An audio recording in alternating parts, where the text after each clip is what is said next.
काँग्रेस प्रदेशाध्यक्षांच्या मुख्यमंत्र्यांबाबतच्या वक्तव्याचे पडसाद विधिमंडळात उमटले।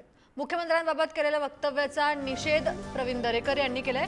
मुख्यमंत्र्यांवर वैयक्तिक टीका करणं चुकीचं आहे असं अंबादास दानवे म्हणाले। व्यक्तिगत टीका नव्हे तर सरकारवर टीका आहे अशी प्रतिक्रिया भाई जगताप यांनी दिली।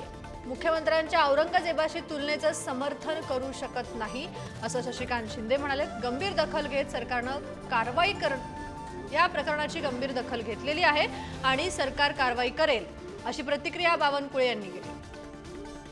या राज्याच्या मुख्यमंत्र्यांच्या बाबतीत जर अशा प्रकारचं बेजबाबदार जो राज्याच्या काँग्रेस सारख्या एका परंपरा असणाऱ्या मोठ्या पक्षाचा अध्यक्ष इतका जर बेजबाबदार बोलत असेल तर या ठिकाणी त्या वक्तव्याचा मी निषेध करतो, धिक्कार करतो आणि आपण अध्यक्ष महोदय या प्रकरणी गंभीर दखल घेऊन त्यांच्यावर गुन्हा दाखल करून त्यांच्यावर कारवाईची सुद्धा या निमित्ताने मी आपल्याकडे मागणी करतोय।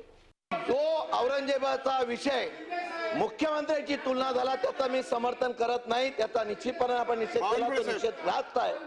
परंतु सरकारने महसूल मंत्री बोलतील, आपण जरा जागेवर बसा, आपण जरा जागेवर बसा, प्रसाद लाड बसा।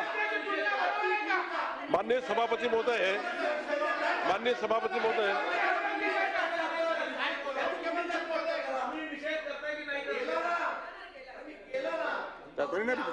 माननीय सभापती महोदय, माननीय मुख्यमंत्र्याबद्दल जे काही आक्षेपार्ह वक्तव्य हर्षवर्धन सपकाळ यांनी केलं आहे हे जर आपल्या निदर्शनास आलं तर नियमाप्रमाणे कारवाई करण्यात येईल आणि गंभीर दखल शासनाने घेतली आहे।